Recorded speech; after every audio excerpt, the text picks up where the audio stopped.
my son.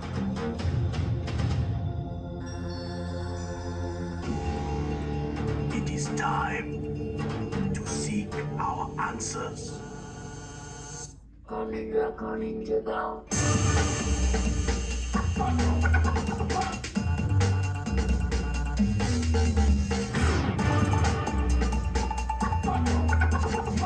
Welcome back to the theater.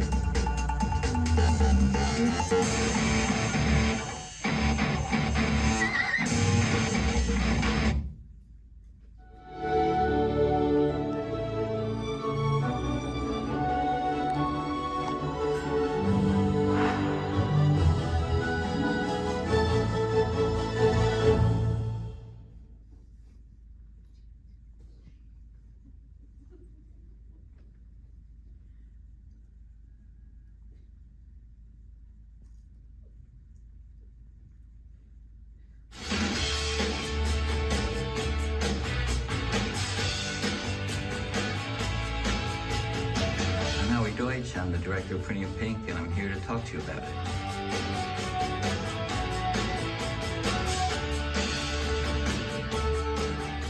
People I talk to who have made movies that have become successful never knew at the time. They didn't have a clue. It's usually the opposite. When I think, oh, this is going to do well, it's a bomb.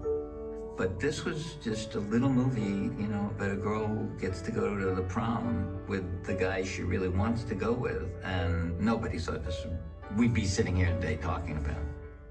I met John Hughes because I started in making movie trailers, and I was working at 16 Candles, and I got a phone call from Jack Rapke, who was John's agent, who said, John is gonna send you 2 scripts. One was called The New Kid. It was about John's experiences in Arizona when he went to a new school.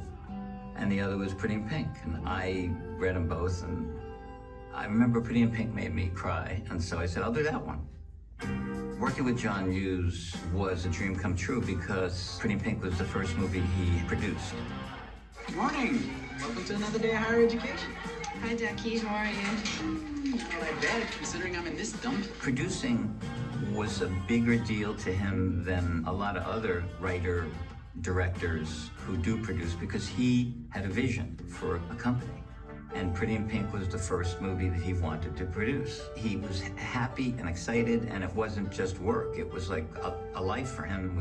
We lived together. I was at his house for breakfast, lunch, dinner. I was with his kids. I was with his wife, Nancy. It was being like adopted into the family. Morning, Daddy. Come on, wake up. I remember the very first day that we were shooting, he overslept. And I had the first scene with Harry Dean Stanton and Molly. It was a scene where she wakes him up in bed. Where am I? And it wasn't working great. And I remember I ran to a payphone. It was payphones then. And I called him, and Nancy woke him up, and he said, What happened? I said, I don't know, the scene's not that, it's just not cooking. Didn't seem like it was working. He goes, let's make a joke out of it. Read it back to me, and this was all on a phone, and they're waiting. The crew is waiting on the stage. And he rewrote it on the spot, gave it to me, went back, changed it, and it's in the movie. Let me see this outfit. Was this your latest creation? Uh-huh. This is it. My God, what did that cost you? Oh, about $15 for the shoes, secondhand, and I made the rest. Unbelievable. I was thinking maybe that you could do something with this. Maybe put some ruffles up here. Come on, get up. Really, I mean it. This means a lot to me. And it was always like that. It was always about the spontaneity of making it work. Casting Pretty in Pink happened in an unusual way because Michael Hall had become a star from Breakfast Club and 16 Candles, and John wanted Michael Hall for Ducky, and I did. And he turned it down. And we were shocked. I was shocked, because he was also part of John's family, and owed his career to him, you know, I felt. But at the time, he wanted to separate, do something else, and he wouldn't do it, and so that's when John Cryer came to audition. He killed it, he was great. And then I asked John to see him, and John agreed, and that's how that happened. Pretty Pink was written for Molly Ringwald. Oh, yeah. We just got these glasses, and really, Yeah, I didn't like that album I got the other day. What? I was fortunate enough to, by, again, osmosis, see such great performances. And I also, from John, adopted the idea that if I'm going to have a relationship that works with these actors and they're going to trust me, I better get close with them, as he did with me. So I tried to make it like a family and spend as much time with Molly and as much time with John Cryer, lived with me for a while, so that anything I asked them to do, they never felt like I was commanding it or that it was always about the idea that they had a net under them, that they could trust me and never fall.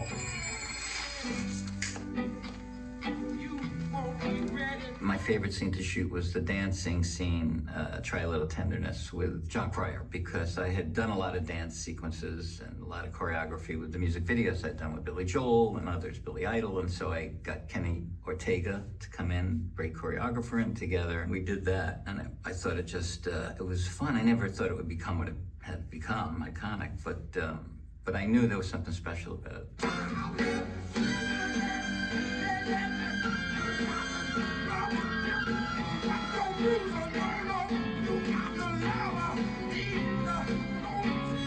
The first time I saw an audience respond to it was when we test screened it here at Paramount, and everybody was there. Ned Tanner was sitting in front of me. Dawn Steele, who was the head of the studio under Ned, was holding my hand, and she had a scotch in her hand, and John Hughes was sitting behind me, and I almost had a heart attack just because of who was there. And then it went so well that I was thinking, this can't be happening. And they were cheering and applauding and laughing, John Cryer dancing, and they were pulled into the undertow of the love story, and everything was working to the very end when prom happens and Molly didn't get Andrew McCarthy.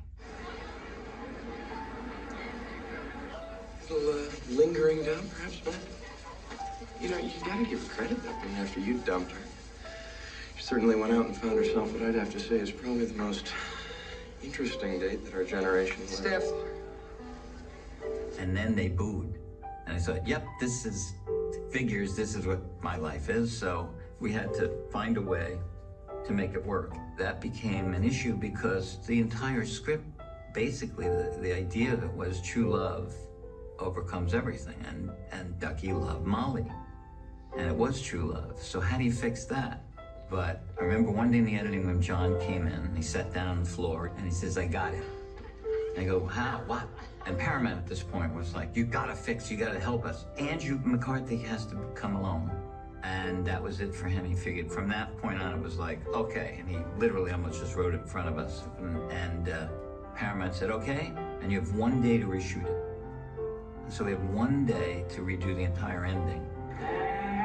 But we did.